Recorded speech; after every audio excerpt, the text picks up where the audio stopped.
Well, hello everyone. This is Sunday, June 7th, and I want to thank everyone for logging in to HomeSchoolMe, where people get to tell me about things I don't know anything about. Now, that's actually a little bit of a mistruth. I know a little bit about this stuff, just enough to kind of make me dangerous, but also enough maybe to actually to ask the right questions. So I'm looking forward to as soon as our guest Charles Hardwick logs in today. We'll get started with our interview. But today we are going to be exploring the world of Genever, and this is a pretty awesome category right here. I've got a whole bunch of these right here. This is DeBorgen and this is Notaris right here, and we're going to be walking through these and tasting these. I think Charles might even make a little bit of a cocktail for us as well, and that'll be exciting. And this is a category of spirits that is pretty unknown, and and yet at one time in the world, it was actually one of the best known categories out there. And then suddenly it disappeared, and we're going to kind of discover a little bit about why that is happening as well. Um, this is and one of the things I definitely want to sort of like um, call attention to. This is June 7th. This is 2020. Um, there's no denying that in the world outside of this broadcast right now, we're in a little bit of a fucking thing. And that little thing, it started out with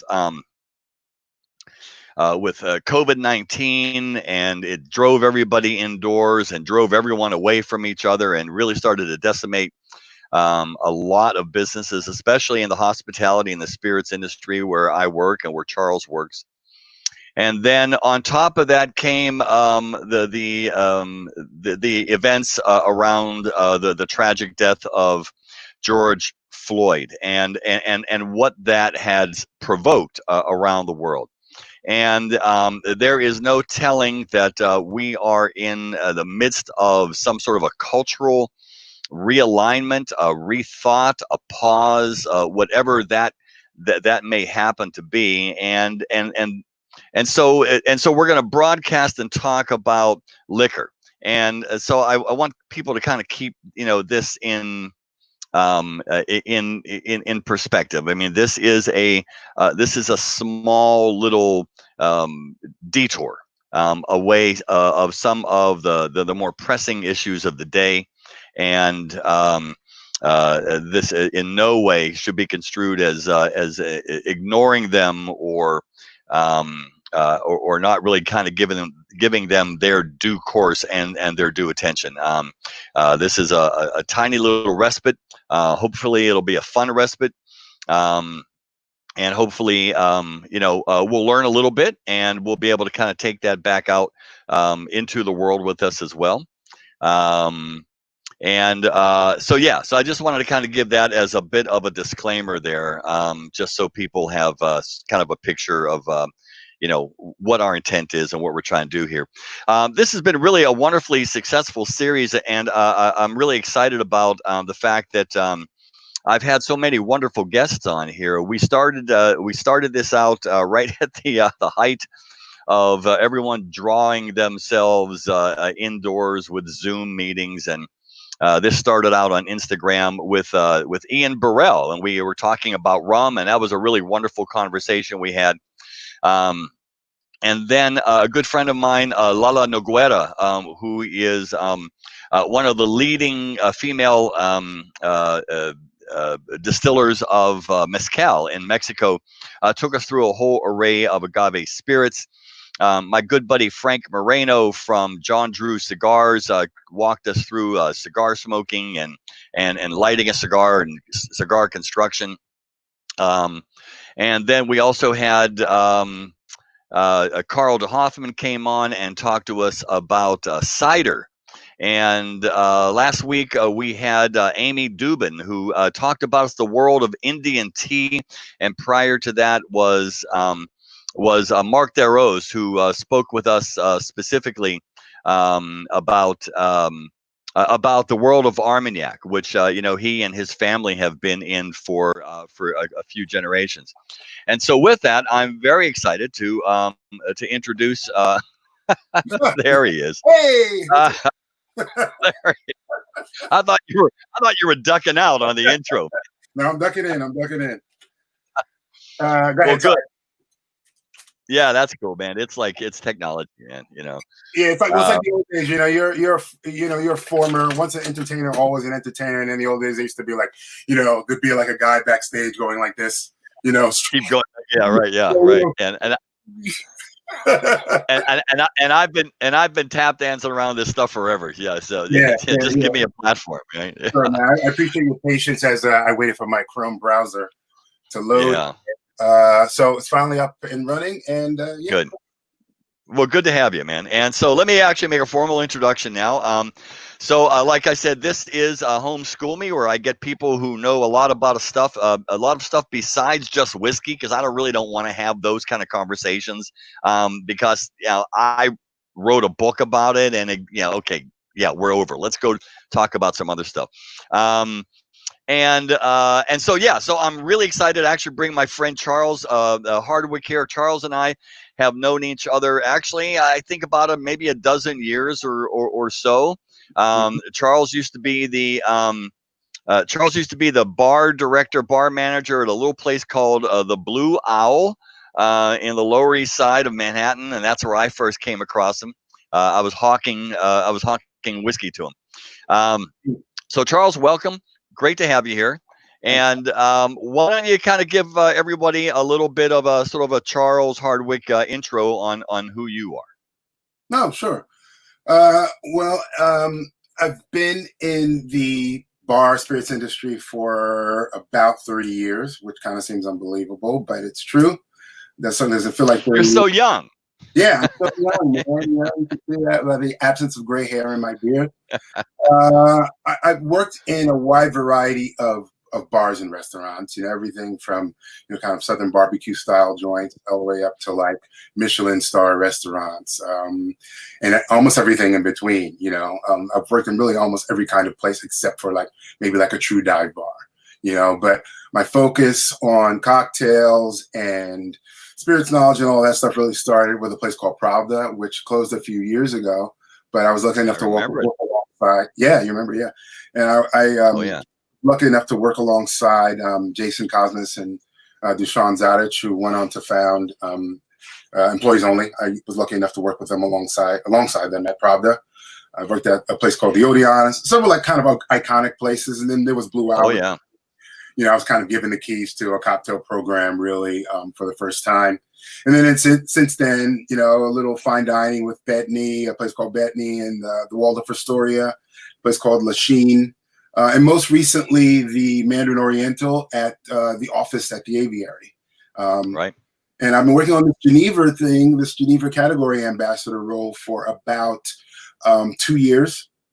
So I know that Genever really has found its way back in through bars and through bartenders. How long have you been sort of professionally aware of this particular category? Since it was designated as an AOC. A little bit long. I shouldn't say that.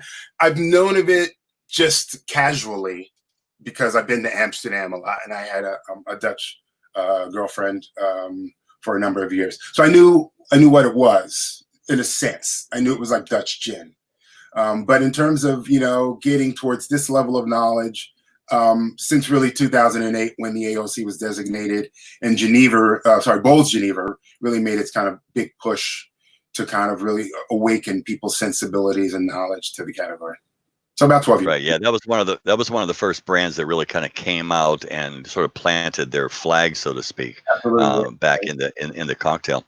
Well, good. So we're going to go into a little bit about the background and the history of that as well.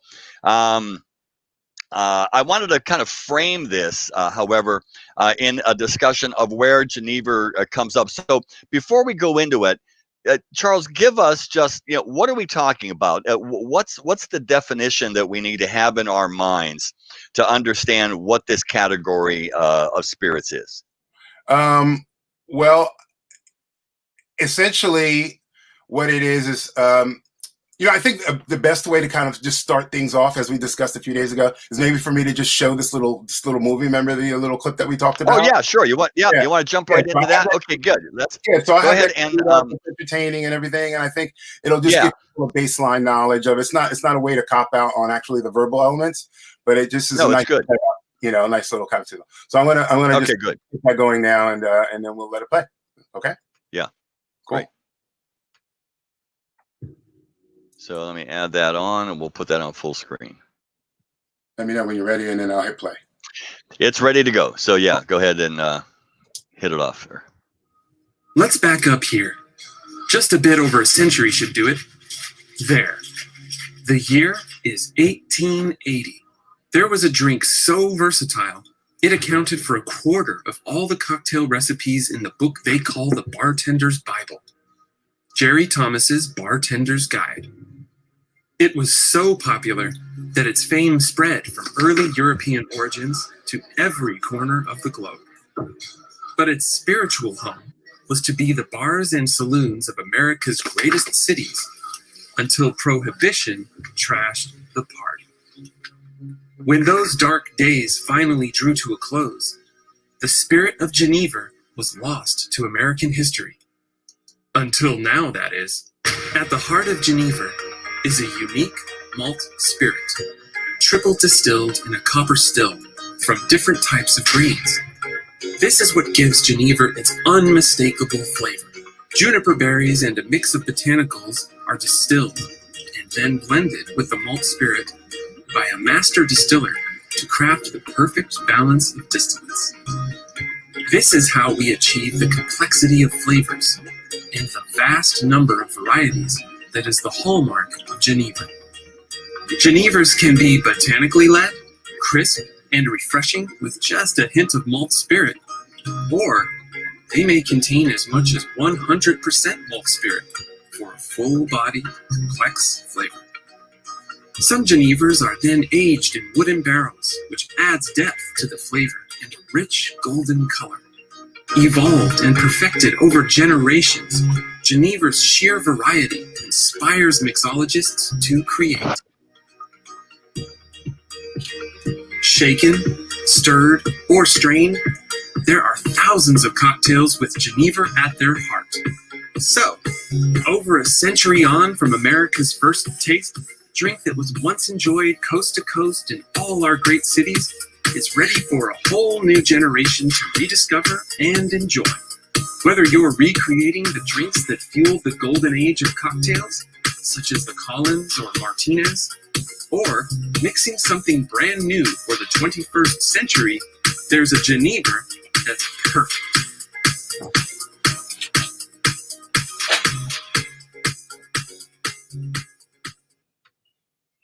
Cool. Oops. Very cool. Yeah. Very cool. So that gives us a little bit of a picture here. This is a distilled spirit. It is the blender seems to be really at the heart of this, because the base of this could be either malt wine, or it could be grain neutral spirits, combination of each of those. Yeah, right? Or one. Yeah, some combination there of.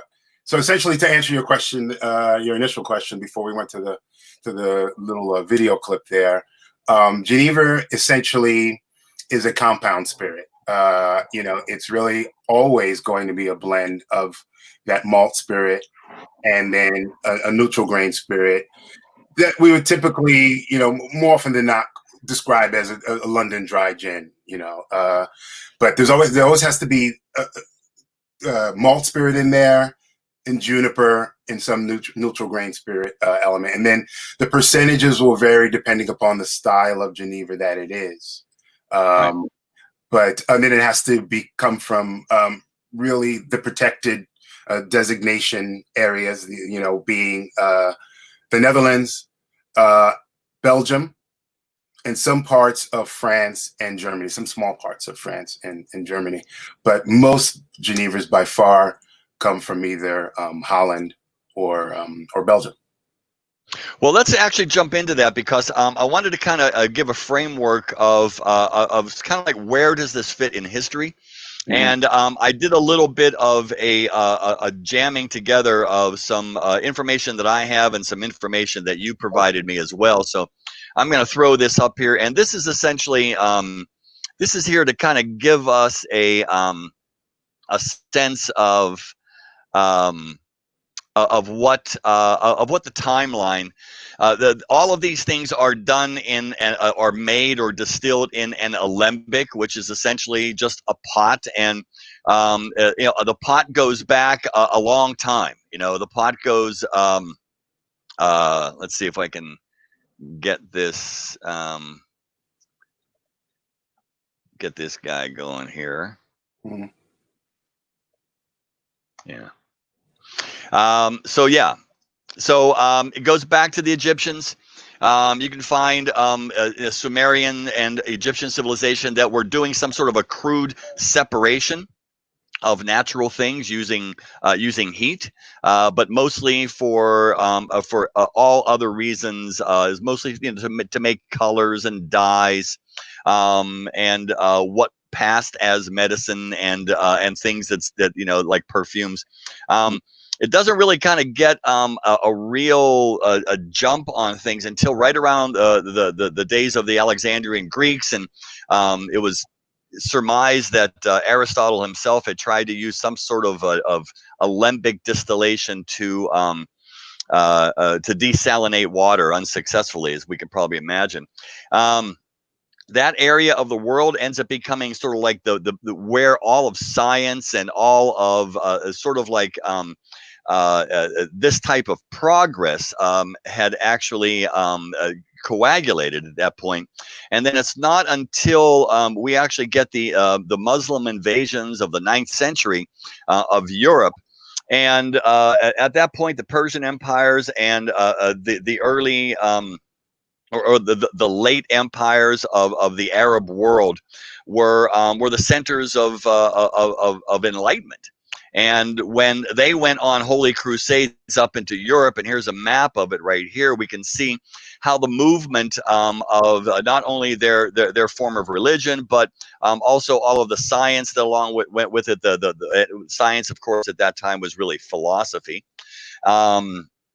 Mathematics came with them, a sense of astronomy, architectural forms comes up into the what was left of the Roman Empire, and this is really where we start to see a mixture of things, because at this point, then we start to see the first types of distillation used for something other than just industrial or use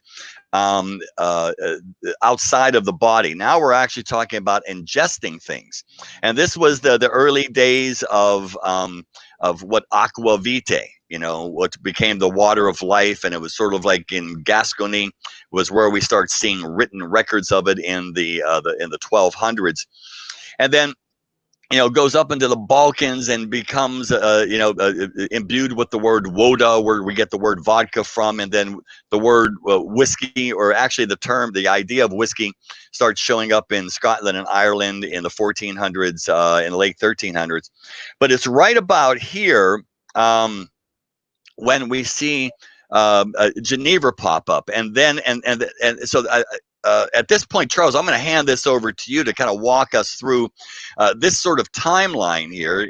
We've got an overlap of infusion of berries and of roots and everything in order to make this aqua vita palatable and represent other things than what it really was.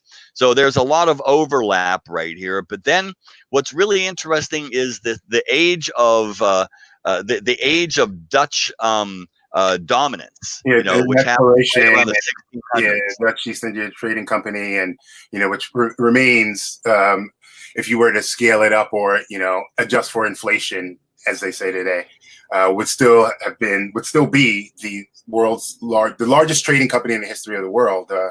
And what do trading companies do? It's right in the name. They trade and they engage in all kinds of maritime activities and cultural exploration and literal exploration. And what does that yield? That yields a lot of things coming from different parts of the world and getting introduced to parts of the new world, as it were. And distillation was obviously part of that process.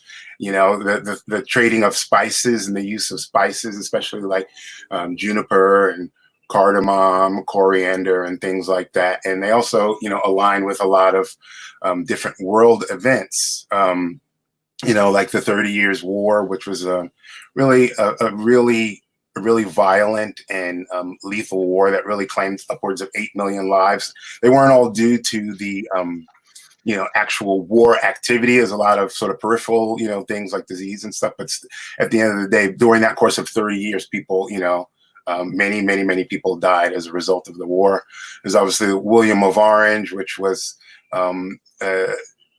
really a sort of intermarriage between two countries, and really, shifted the course of British history and Dutch history. And for those that don't know, orange is really the color of the royal house of the Netherlands, and he was part of that royal family.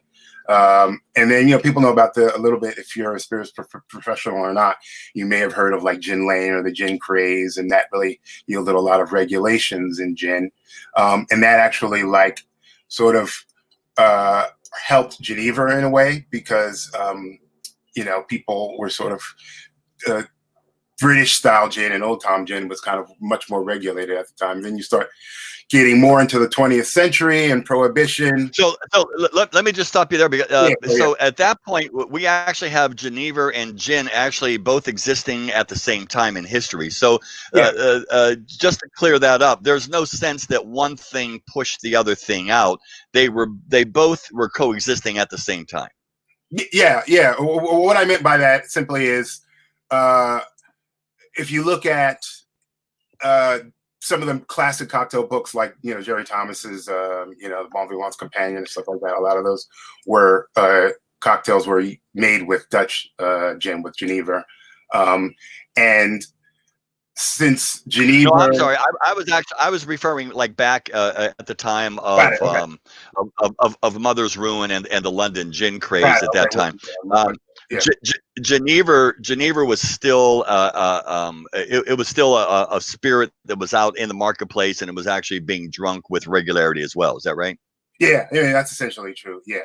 Okay, got it. Okay. This is a question of sometimes where it was consumed, and the different sort of migratory patterns and things like that. And then getting into Prohibition a little bit. Sorry, it's a little blurry, the thing here occasionally. So I'm just trying to follow along with the icon. So pardon me while I wait for it to come into focus. But yeah. So you start to see these different Dutch gin, starting to sort of recede a little bit, because all the spirits recede. They're all outlawed. And Prohibition really was kind of a worldwide phenomenon, unfortunately. And when Prohibition ended, that's where Genever kind of really just completely went away, because it's sort of like, along with gin, Genever went away as well. And Genever took much longer to come back, because American tastes and sensibilities kind of didn't recognize it anymore. It's almost like a part of our society lost its memory regarding Genever, and it took until 2008 for it to return. Well, part of it's very interesting, because during that time, especially when you think about in America, you think about what had happened in America. We had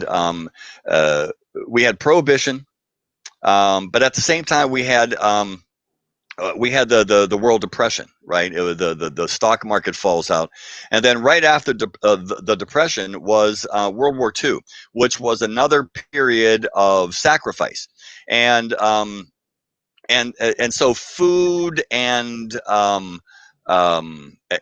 drink all went through a significant rethinking process because of the scarcity of it, right? And during Prohibition, of course, as you know, this is really where kind of cocktails flourish, because they were taking all the bad liquor and actually making it taste better by the addition of all of these other of all of these other ingredients in them. By the time we get into the late 40s, the 50s, and 1960s, sort of like the American palate had kind of flattened out. Yeah. You know, had pancaked, and we had lost the adventure of what was going on inside of our mouths with food and drink. It was, light whiskeys were actually, and gins, and then vodka kind of like, came in there as well. Right. And it wasn't until, then we start picking it up here now at the popularity of gin. Right back, what is this said about the 1970s, 1980s? Yeah, the 1970s and 80s, and gin starts to come back a little bit. You start to see, more gin-based martinis instead of vodka martinis. And then it's still pretty dark ages there with respect to cocktails, in terms of using gin in cocktails and popular sensibilities and stuff like that. Still Moscow Mules and dry martinis and such, and Tom Collins' gin-based cocktail, but still it doesn't really start to, we don't really start to get back towards, liking and loving gin really until the kind of mid-90s a little bit, when you're talking like the Ringo. Wow. and people that we all kind of know of, like Dale DeGroff and Audrey Saunders, getting into the late 90s now. And then in the 2000s, really things start to really make a full-blown comeback a little bit. Genever's still not back in terms of use in cocktails, but cocktails are starting to become much more of a thing, using fresh ingredients, using classic techniques, revisiting Jerry Thomas and Harry Craddock and all of these really iconic people that were cocktail people. And then 2008, that's when Bols, which is the largest and the oldest out of all of the Genever manufacturers, it's been around since 1575. Bols sort of spearheads that protected AOC. And and then I have a bottle right here too. Yeah, there you go. And right. That really starts to reintroduce trade or bartenders to Genever. And who's the tip of the spear with consumers and with the culture? It's bartenders. So they put a lot of work into making sure that we kind of knew what Genever was, what it does, how it's made, all those things. And then fast forward, a few more years to roughly 2018, and that's when this program is started in partnership with the European Union and 6 brands of Genever. Well, this is very interesting. So, and one of the things that I would remarked about earlier is that you've got a very, very esoteric spirit here. Got to and introduce it into the most dynamic and competitive marketplace in the world, in the United States, and primarily in the big cities like like New York and Chicago, San Francisco. And I just thought it was a really smart move that the brands were not trying to actually chip this off one brand at a time, but that the EU actually got behind it and gave it a little bit of muscle. Because I think, in terms of now going post-COVID, we have no idea what any of this means.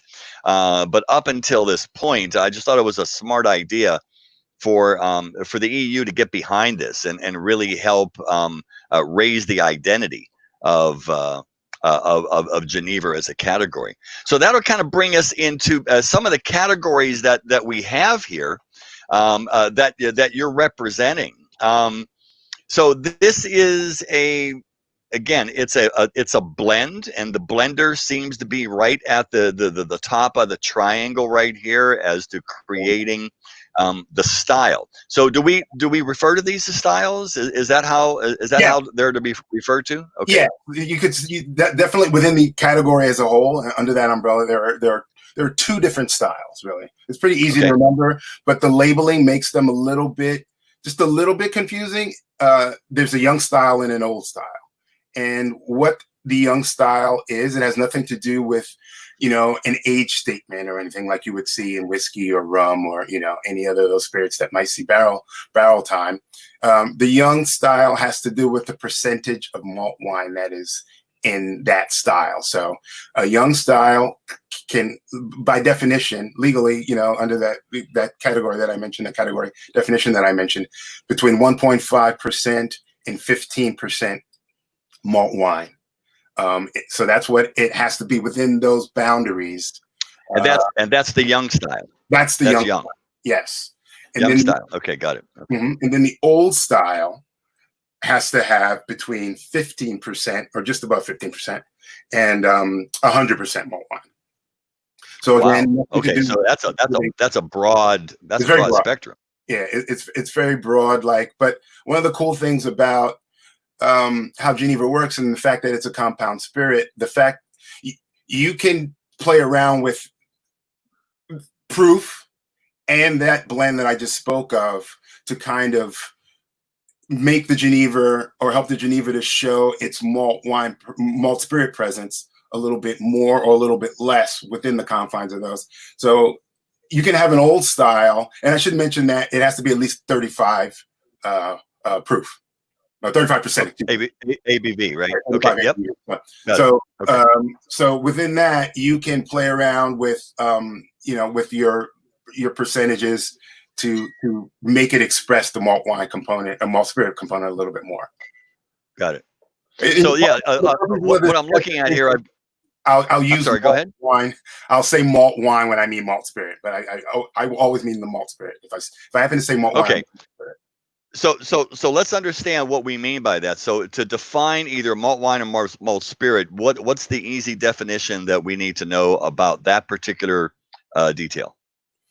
Well, what makes it malt spirit? What is it? Why is that not grain or neutral grain spirit? Okay, well, let me show you this little chart here just for a second, because I think it really helps with how the distillation process works. So let me go to get off of the full screen here on Chrome, just to show that.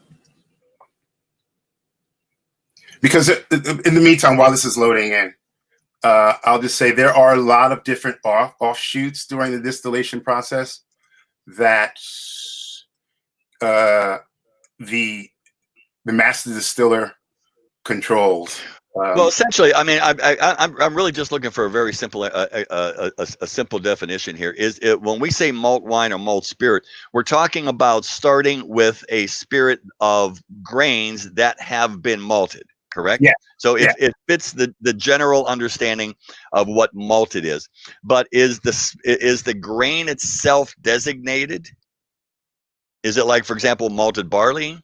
Can be malted rye? It'll be malted barley. It'll be corn or barley. Most of the time it's corn though. Corn or barley. Okay, got it. Okay. And then obviously the barley has been malted, right? Sugar released, germination, sugar released. And then both of these are then ground up and then distilled solely in a pot still, correctly? Yeah, essentially in a pot still. And is that designated as part of the definition of Genever? Is that pot still distillation? It has to go through pot still distillation? Yes, it does. Yes. Okay, got it. Okay. All right. So it's malted grains, pot still distillation, right? The end result of that is called either malt wine or malt spirit, correct? Yes. Okay. So let me go from the beginning here. Sorry about that.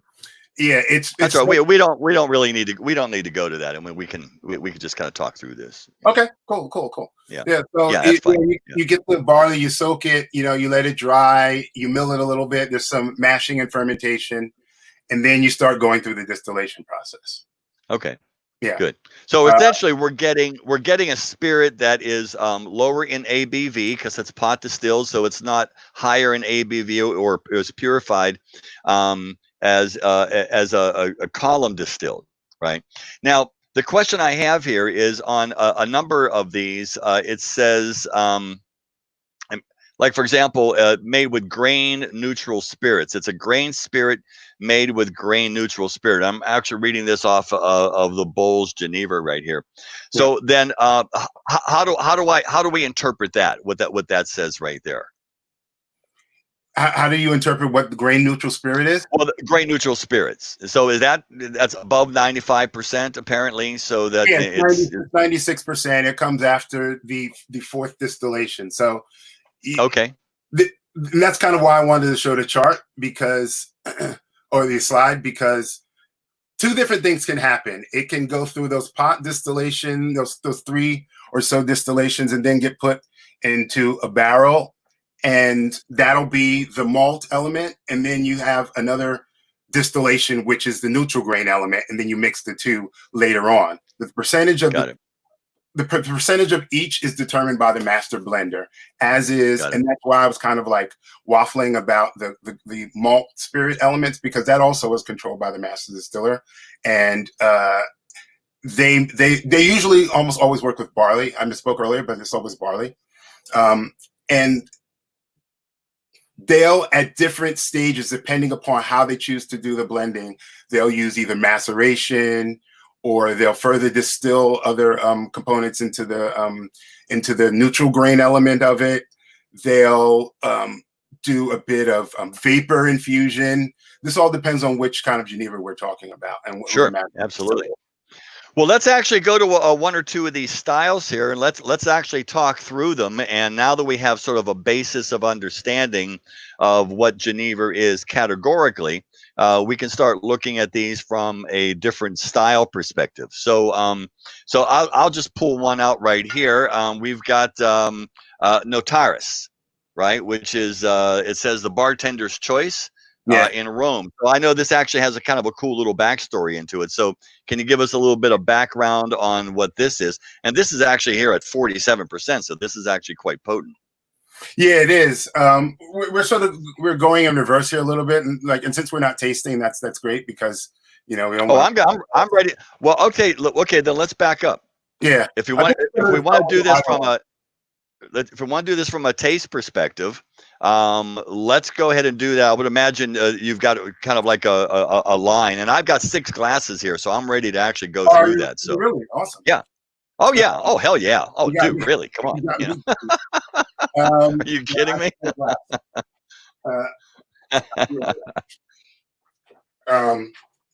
Okay. I don't know how clean this glass is, but that's fine. Well, only you're gonna know. So yeah, and it's not like somebody else has been using it. So this right here, I'm getting a little. I forget that this is in reverse. So this Smeet, and it's really pronounced almost like Smit. Smits. Okay, good. And this is in the young style.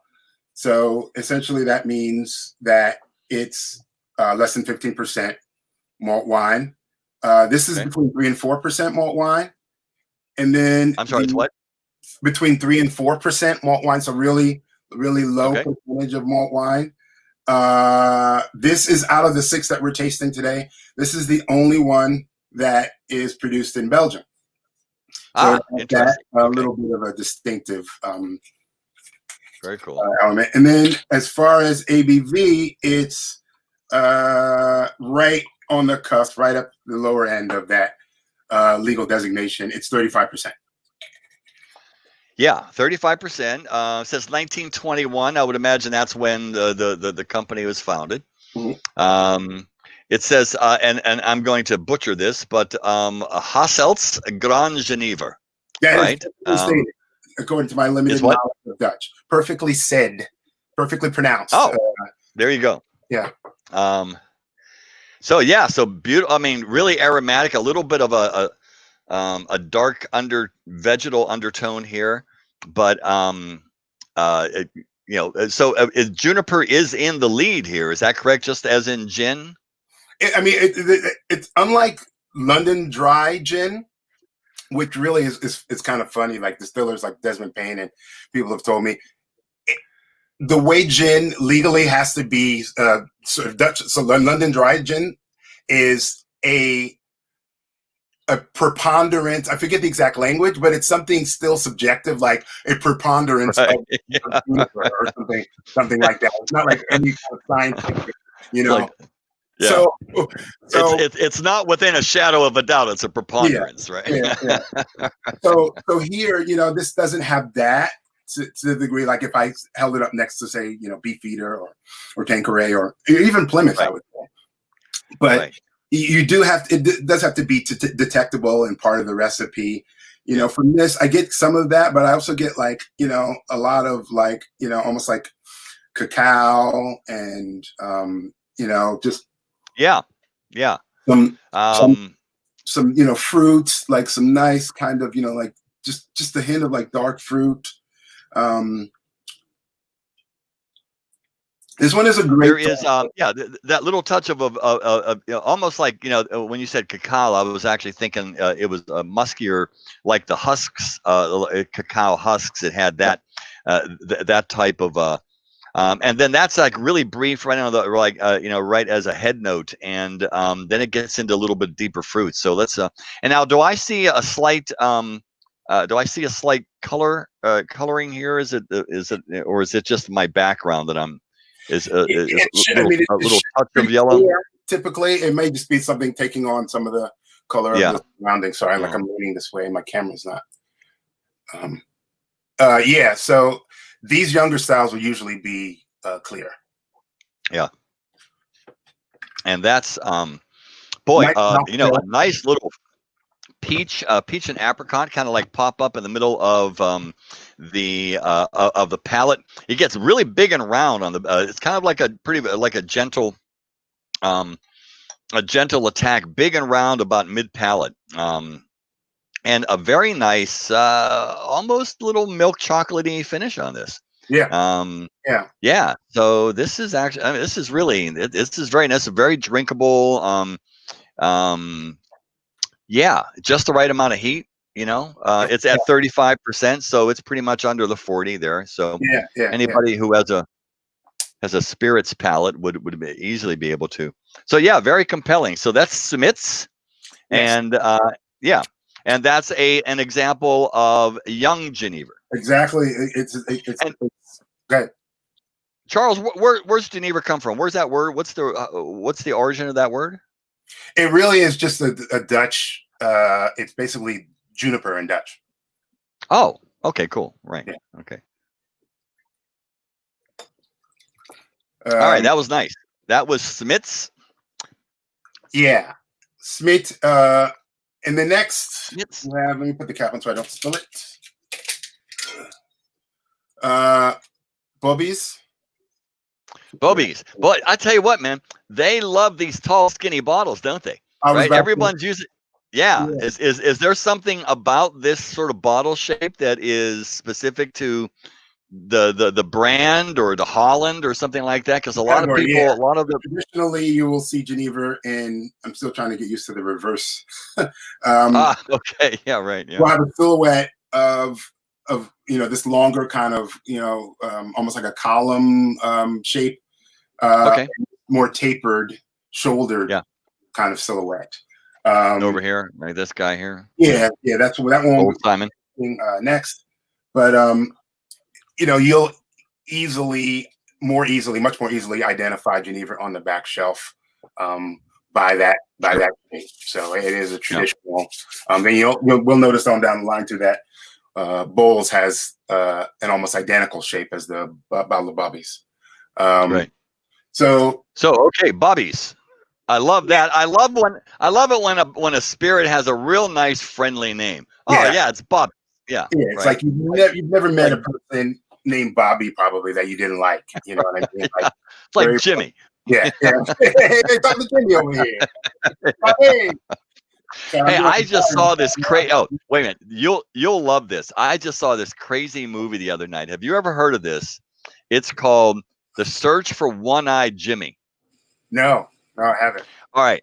This was done in the late 80s, early 90s in New York City. This is your movie, okay? Because it's an array of all of the indie actors, like Steve Buscemi is in it, and Nick Turturro, John Turturro, and Is Lawrence Mira. Fishburne in this movie?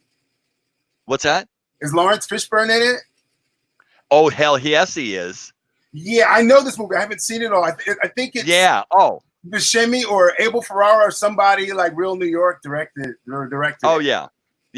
Oh, it's great. I mean, and it takes place in the kind of a Brooklyn that is pretty much gone right now. You know, yeah. A buddy of mine is in it too. I believe Dominic Chianese Jr., who's Junior Sopranos or Johnny Ola's son. You know, Johnny Ola from The Godfather. Oh yeah. He's in it. Yeah, he's in it too. So I've known that guy for 30 years. Yeah. And those guys are all friends, or they were. Of course. You know, that was pretty obvious. Together, you know, so that was pretty obvious when you watch the movie. It was kind of like it was a bunch of guys sitting around drinking beers. They said, "Oh man, I got a camera. We're gonna do this." Hey, I can get the budget. This all I need is $150K. That's exactly right. It was fucking off. It's awesome. It is complete Shaggy Dog story. It's just great. Yeah, I definitely recommend it. It's, you know, knowing you, it's like, man, this is like right down your alley of films. Great quarantine viewing. I'm gonna queue it up immediately.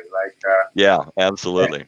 It's so yeah. Bobby's here it's kind of got an interesting backstory in that there was a man named Yoko who years and years ago who this brand is inspired by. Essentially, he was born in Indonesia, and then eventually he was Dutch, but he was born in Indonesia. When he went back to his home country, he kind of, and you know, he got introduced to Genever. He enjoyed it, but he also missed some of the flavors and the spices from where he was born in Indonesia. So he decided to create a Genever that was built around those spices, some of those spices. You know, like humans tend to do. He eventually died, but his grandson, in recent times, discovered the formula and the recipe, and decided to recreate, make a gin based on his notebooks. And then a while later, he decided to do a Genever. Wow. So I tell you what, smelling this, you know. Yeah, what do you got? I know you got to get it right away. Well, check this out. The first time that you actually walked into like either Kalustyan's or Sahadi, right? So it's a whole array of these other non-Western aromas here. Yeah. You know, that they're not kind of like, you know, Scots Irish, you know, in America. And they're soft and sweet and you know, it's almost kind of like sugared dates are in here, and a little bit. I would even say even a touch of like lemongrass. There you go. I was about to like lunch. Yeah. Yeah. Oh no, yeah, lemongrass and spun sugar and the lightest of citrus notes in it. It's really compelling. It's, you know, it's so interesting, but it really kind of fits the color of this bottle. I mean, this color right here would really be a great way to actually describe, you know, this light sort of translucent green. You know, so yeah, it's very, very pretty. Very pretty. And this is also in the young style, I should say. Yes. Yeah. It's again around about 4% malt wine. Okay.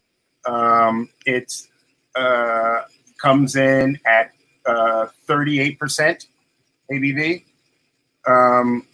It does not drink like that at all to me. Interestingly, maybe because of the, I don't know, the mouthfeel is a little lighter or something. It drinks in the 30s, I guess, but to me, it still drinks very lightly. Maybe the lemongrass as well gives it kind of a lighter feel.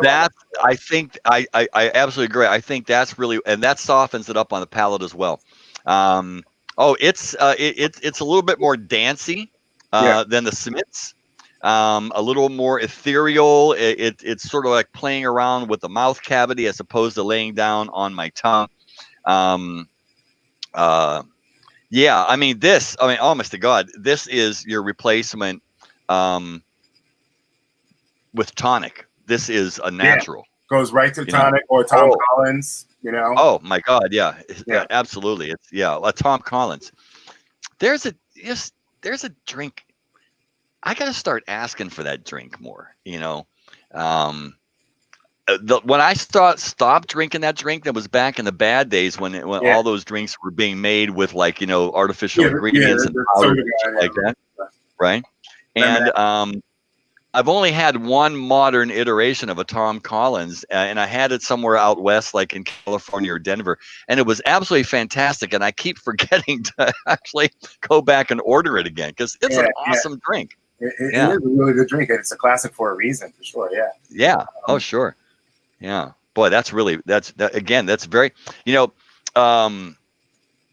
these are both young Genevers, so they've got less than 15% malt wine in them, and yet there's really quite a difference in style in between both. Just even within there, yeah, exactly, within that range. Yeah. And the name Bobby's, which is in Dutch would be more like Bobby's, like with a U rather than an O.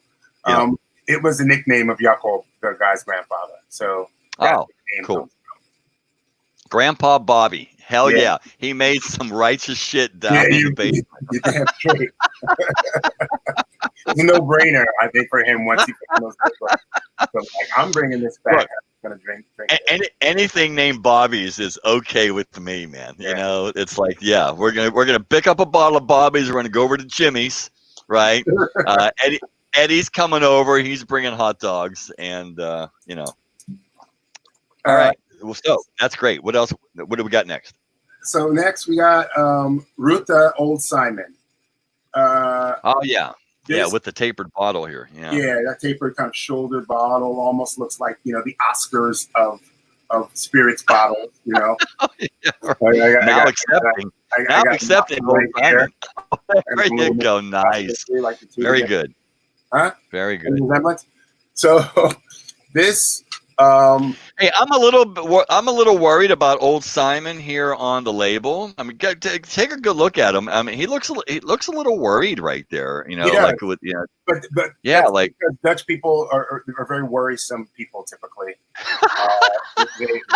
They're a little bit like the Danish in that they never really get too festive. Having been there numerous times, they know how to have a good time, but it's kind of like. Just start waiting for something bad to happen. The gravity of the world is always on your shoulder. Yeah, when you've been around that long as a culture, Europe, as that small of a country, I think that's. Yeah, he looks worried. I would tell you, Old Simon does. He's all right. So this is an example of what now? And this has a batch number on it too. Yeah. So. Their master distiller is a wonderful woman named Miriam Hendricks, not to be confused with the Hendricks of Hendricks Gin, which I don't think is even really a person. Fabulous gin though it may be. She took over as the master distiller, I want to say, in 2014. And I shouldn't say that. She joined the company in 2014, and she was sort of being educated into the process and the role. And the previous master distiller who had been there forever, he died suddenly, after about 3 years. So she really was forced to, she's, really brilliant. She has a background in food science. So she's a quick study, but, you're talking about a company that has been around since 1872, and she, you can't learn everything that quickly. Again, she's got a lot. You got a lot on your shoulders. I got a lot on your shoulders. Right. Yeah.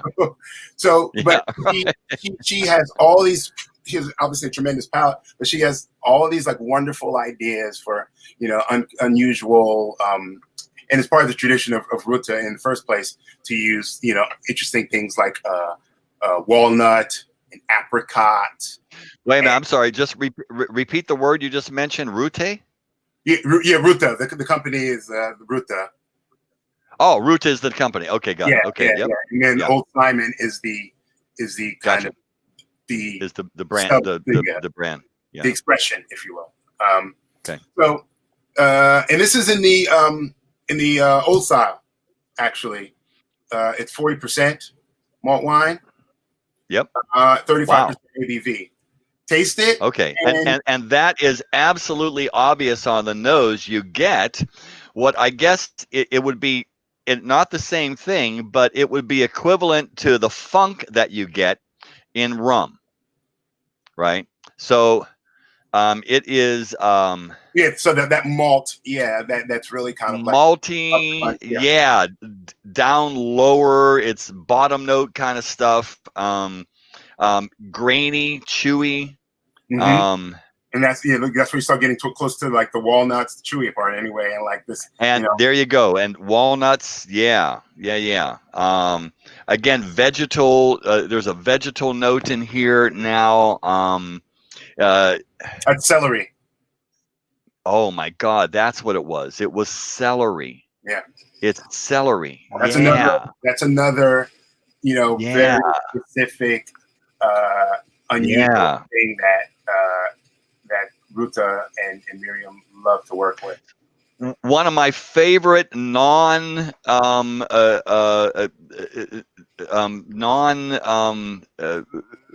mineral vegetables, which is celery, all lignans and nothing else, right? You can eat that forever. Yeah. It's funny. It's like I really do not like celery, really? but there are like on its own. But there, like I'm not one of the people like, does this have celery and I can eat it? It's kind of the opposite. Like when it's in certain things. Oh yeah. Way. Obviously, there's mirepoix when you're cooking, or if it's in something like this. I couldn't. Well, it's the Holy Trinity. It's the Holy Trinity when you're looking at like Creole cooking, right? Yeah. Exactly. Yeah.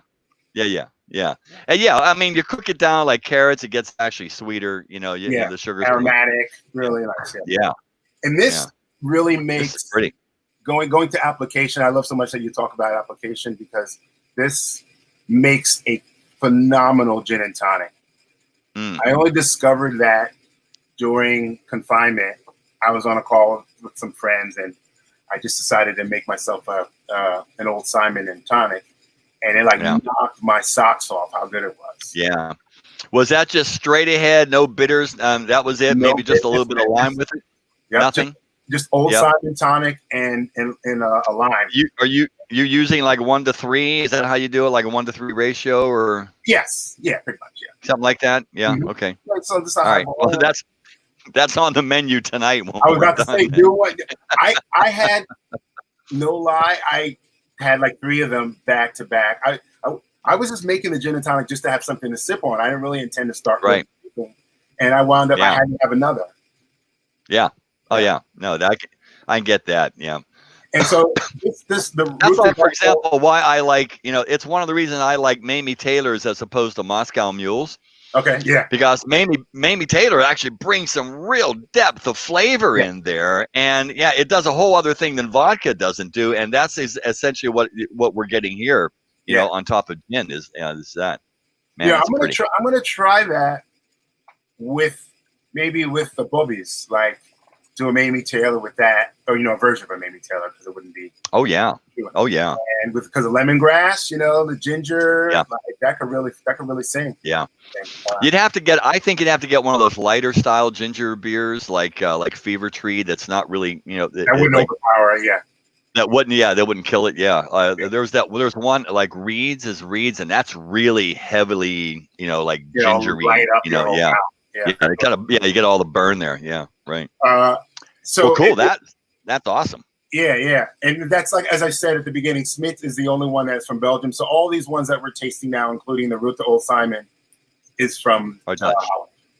Okay, great. Good. Okay, now we're getting more. Now we're jumping into old style here, right? Yeah, now we're getting into but now we're gonna stay old style, but more like oomph to it. Okay. You got the Borgen, the copper bottle there.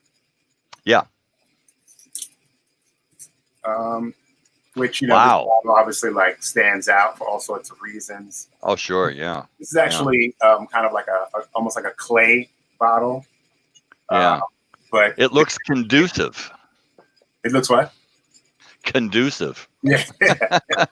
Like, oh man, we're talking with 17 years old malt spirit in this. Yeah, it's a blend. Yeah.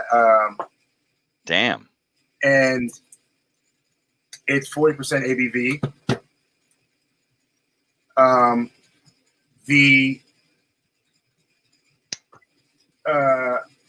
Has less malt wine in there than the Ruta, but it tastes like it has more. And that's kind of what to me at least it does. And to me that goes to what I was saying earlier about when you start to play around with, and you can see the color there too.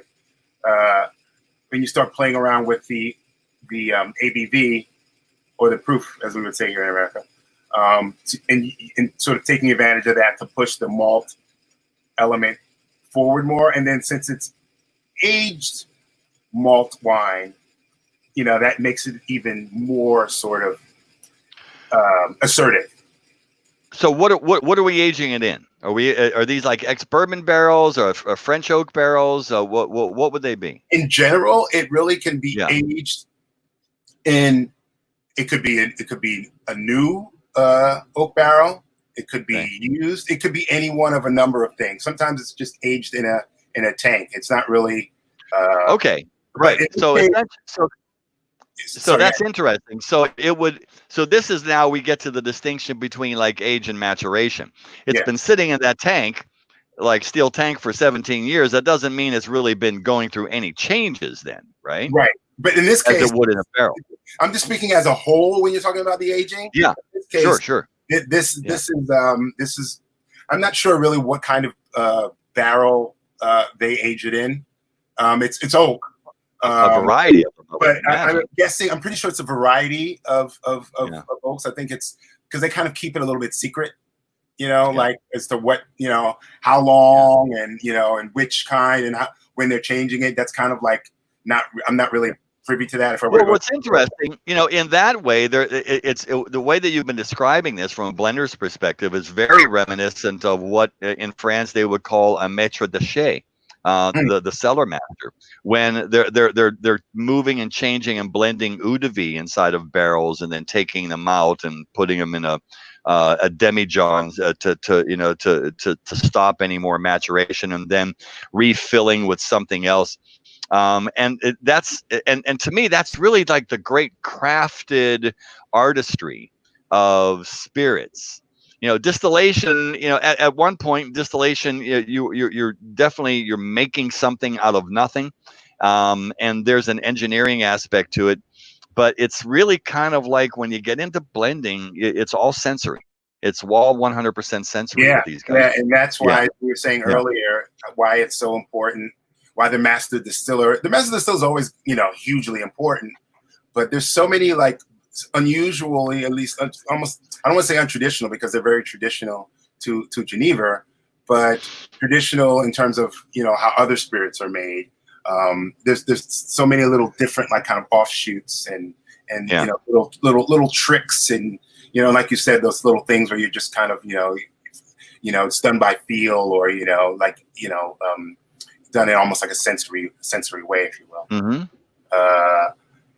And okay, so this is candy caramel right off the top, right? Candy caramel, kind of like those little caramels that have the white cream centers that came like 5 in a package. That was the first thing. Wow. Rich mouth coating, luscious. The caramel is persistent throughout the palate. Yeah. And then some lighter kind of almost like zest, like lime zest with a touch of bitterness that comes with that. Gets brought in there. Blend, and then their neutral grain elements, orange peel. Yep. Juniper here is almost as if it's sort of like sitting in the passenger seat now, actually not really driving the car. Yeah. So it's present, but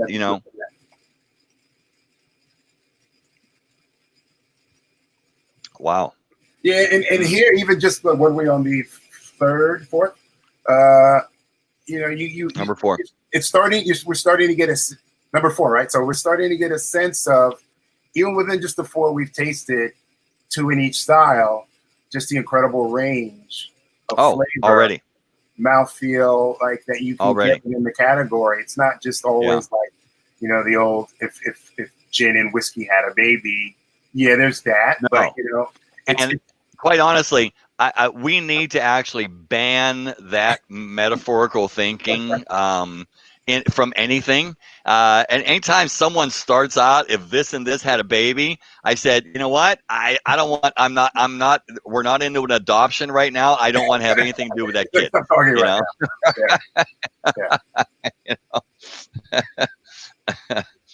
this one, much more. You can getting into like almost sipping territory here potentially. Certainly stirred cocktail territory. Your Martinez's of the world. Negroni. Negroni, you can get into that too. Like a nice malty expression of a Negroni, but still really quite. Hey, Charles. Okay, so forgive my ignorance here. Exactly what is a Martinez? A Martinez is a gin cocktail that traditionally was made with Old Tom gin, which is usually a slightly sweeter gin. Right. Sweet vermouth and maraschino liqueur. And maraschino. Okay, got it. Yeah. There's another version of it that is very different that has orange curacao and sweet vermouth instead of the maraschino. Yes, and interesting. That one is from a certain edition of Jerry Thomas's Bon Vivant's Companion, and there was like kind of a dispute amongst the sort of geeks, about whether that was truly made with either Holland gin, which is what Genever would have been called then, or Old Tom gin. Happens to work really, really marvelously well with Genever, especially a malty Genever, like the Borgen is. Yeah, like this. Yeah. So okay, now that brings us to number 5. Yep. Which is, and let me guess, this is going to be the bowls, right? The bowls Genever. Yeah, right. Original recipe. Yeah. And this is now at 42 ABV. Mm-hmm.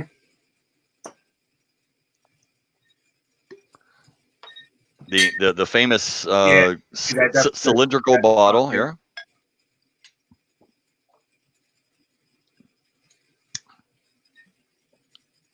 And so nice and light, transparent. Yeah, very, very clean, clear. Wow, but hugely rich on the nose.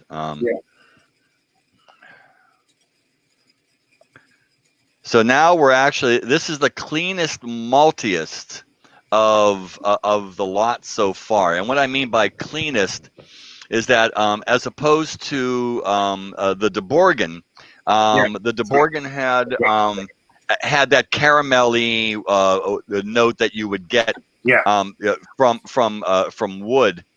This it does not have that. Malt, a little bit, but like this is just, I don't want to say a malt bomb because then that sort of takes away from the balance of it. But the malt really shows a lot here. It really does, yeah. And what's our malt percentage in this one here? This one is it's 100% malt. Oh wow, really? Yeah. Oh man. Yeah.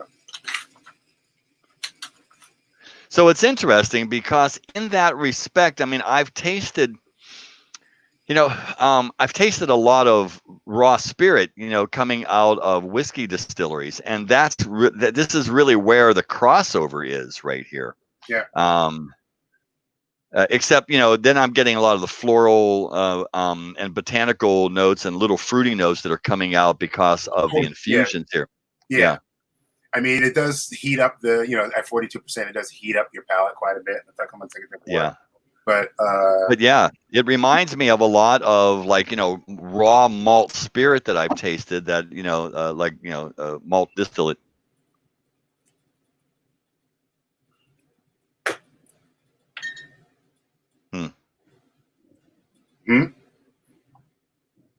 This one also a great Negroni. We call it the red light Negroni. You would think like, okay, with this amount of, malt and the higher kind of ABV, that it might kind of like overpower the other elements. But even at well, you wouldn't, yeah, probably. But even at 3/4, 1.5, it still drinks beautifully in a Negroni. Man, this is, I mean, first of all, it's brought down to 42%. I mean, that's actually a perfect proof for this, 84 proof.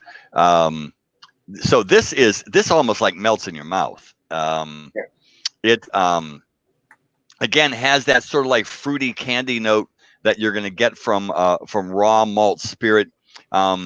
Just, I mean, these really lovely, it's almost as if you're getting like little ribbons of, okay, here we go. Little ribbons of botanical aromatics being flown through the mist by bluebirds. Okay, so there you go. Right. So we're gonna use that one. And what I mean by that is there's a sense of sort of lightness and airiness and etherealness about the botanical notes, and yet the richness of the malt is really kind of like, I mean, that's sturdy and it's there, and it's something that really lays down really well on the palate too. Yeah. So, yeah. And bluebird notwithstanding. Bluebird's notwithstanding. Bluebird's optional.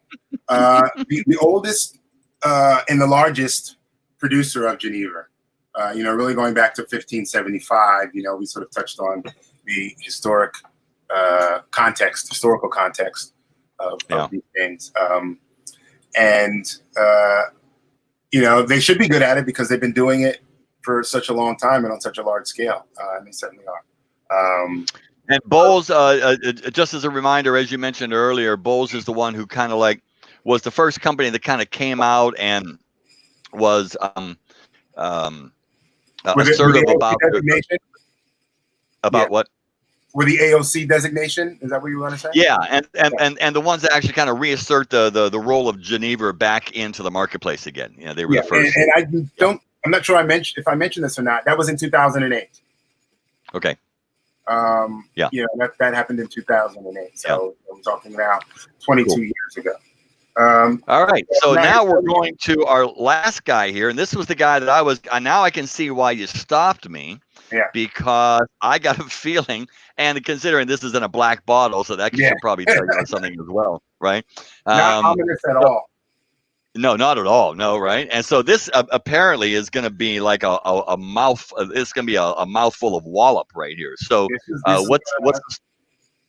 this is right up your street. What's the story behind Notaris? So Notaris, there's a few different expressions, but this particular bartender's choice was really created for the palate and the sensibilities of the modern bartender. The 47% ABV is probably the best example of that you can point to on the bottle, because Genever at a minimum of 35% ABV, that's its minimum. That's really where it's meant to live. Like I've talked with Miriam Hendricks quite a bit about this, and she really believes, she's not a snob, that's the last thing she is, but she really believes like true traditional Genevers are around 35%. So this one getting up, into 47% is really, kind of like something that is a little bit off the beaten path. You can look at the color. This is a different animal. Yeah, the color notwithstanding, right? The color, it's a little darker. It's now we're starting to look at something that would be brandy-esque or whiskey-esque right here. You got Oloroso sherry cask finish there too. Say it again. Oloroso sherry cask finish. Oh, there's okay. So that's why I'm picking this up. So there's this typical kind of a waxy spiciness that you'll get from sherry cask, and that was one of the first things I picked up. The other one is there's a sort of a solventiness, and again, that's a little bit of sherry cask influence as well. Yeah, kind of like neat's foot oil, Yeah, something like that, I love your right? descriptors. So The stuff that you used to rub down your baseball glove with, right? When you were breaking in. I had a bottle of that around here forever. Like just not going to let go of my childhood. Yeah, right. So yeah, man, and it's completely different animal than the other five we've tasted so far. 100% malt wine as well, a malt spirit. Wow. Yeah.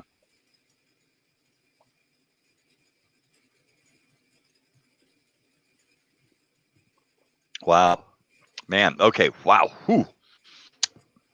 Yeah. Big heat. But no burn, right? Big heat, no burn. Yeah. Still very clean. Packed with flavors. It gets there's even a little touch of medicinal in here. Yeah.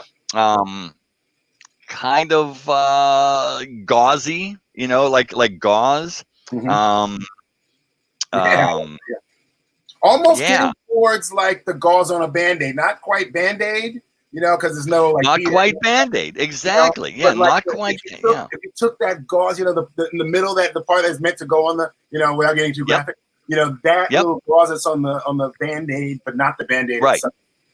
Right. Yeah. Yeah. Exactly. Oh, when I do tasting notes with people and then someone says medicinal, I said medicinal like what? They'll say like medicinal like Band-Aids. I said, really? So is that like Band-Aid brand or is that like CVS brand Band-Aid? Because actually, because Band-Aid brand is stronger. It's more Band-Aid. I do that for a reason because it's absolutely specific. Yeah, absolutely. Yeah. Let's drill down on this. Yeah. Yeah. And there's also along with that, and what we're talking about is is high ester content, and it's like a Rome apple that was just about to go bad. Yeah, right. So it's at its highest peak of ripeness and right when it's about to turn over. Yeah. Wow. That almost like mealy kind of, like I'm going to make applesauce. Maybe I should make applesauce with this instead of eating the apple. Right. Exactly. Yeah. Oh man, so this is for the modern bartender. I get it. Yeah. Right. I get it. It's a complete new flavor that goes into a cocktail now at a high proof at 47. So it's going to hold up to anything. Yeah. You couldn't douse this with Saint Germain, Yeah, exactly. It's still going to right. This will hold up to practically anything stirring, out there. 70 times instead of 40 times with cold draft. If you want to get clockwise. Clockwise. Or 35 clockwise, 35 counterclockwise. Makes a great old fashioned. Makes again going back to that alternate version of the Martinez. Makes a great one of those. And if you want to, even think about doing something very much like a Manhattan. Okay. That. I wouldn't say you can't or shouldn't use citrus with it, but you want to show the spirit, right? So I think you would want to really. This is something else. This is actually in a boozy cocktail. Yeah. This is in a forward cocktail for sure. Yeah, this is absolutely This is not shaking with citrus and fruit and things like that. This is asking for it's sort of asking for like really good vermouth, right? Wow. Yeah, that's actually wow. This has been amazing. What an amazing. So the first time I encountered you with this was last year at the Spirits Festival, the Craft Spirits Festival. Yeah. When I went through and of course, in something like that, you've got 15 minutes to go hang out with Charles and taste his stuff. And, you're being bombarded all the time with other stimuli. But, sitting down and walking through with you on this, it just opens up this phenomenal world, this real, panoply of flavors, textures, and we had 3 and 3, right? We had 3 new style and 3 old style. Yeah. And just what I just did there in the background, I just put up this little QR code for at the end, so I don't forget. So you probably have let's see. Hold on. To the side, and that's just for the attendees. Okay. We have this survey that Oh yeah. we like people to fill out so that they can provide some degree of feedback. Oh, good. So we put it on. So this is being simulcast on Facebook. It's also on actually on 2 Facebook pages. I've got it on my home page, and I've got it at the Story of Whiskey page. It's Terrific. also being simulcast up on YouTube, and it'll live there forever too. So you can direct people back. So I hope you didn't embarrass yourself, because just like everything else on the internet, it's going to live there forever. Yeah, it's going to live there forever. Except for that part where I said corn and I meant barley during the distillation. Okay, you know what? At this point, everyone had forgotten about that. Okay, this is awesome, Charles. Thanks so much, man. This has been a great lesson in learning about Genever, or juniper in Dutch. And so for those of you who are staying with us, or going to be viewing this at some other time, thanks for jumping on to another episode here of HomeSchoolMe. Charles, you and I are going to have a separate conversation on another topic area similar, that's very dissimilar from this. That we'll pick up like on Monday or Tuesday. I'll contact you about it. Sounds good. But this was so much fun, and I'm so happy to have Charles here, who's been representing all of these AOC backed, EU backed Genevers from not only Belgium, but from the Netherlands. Let's run through them real quick so that remember. So the first one we had was Smits, right? Yes. The second one we had was Bobby, because we like Bobby's name, right? And then we had Ruta, right? We had Ruta, Old Simon, and then we had the Borgen, right? And then we had Bowles Genever, the OG, and then we finished up with Notaris, man. So so that was huge. I got another De Borgen here. Somebody else sent me. Just so you know, this is cask finished, right? Yeah. This is this is. I haven't had a chance to try that one. Yeah. Right. We'll the next time we do something like this, we'll use that to kick it off. Hell yeah, I like that. Cool, man.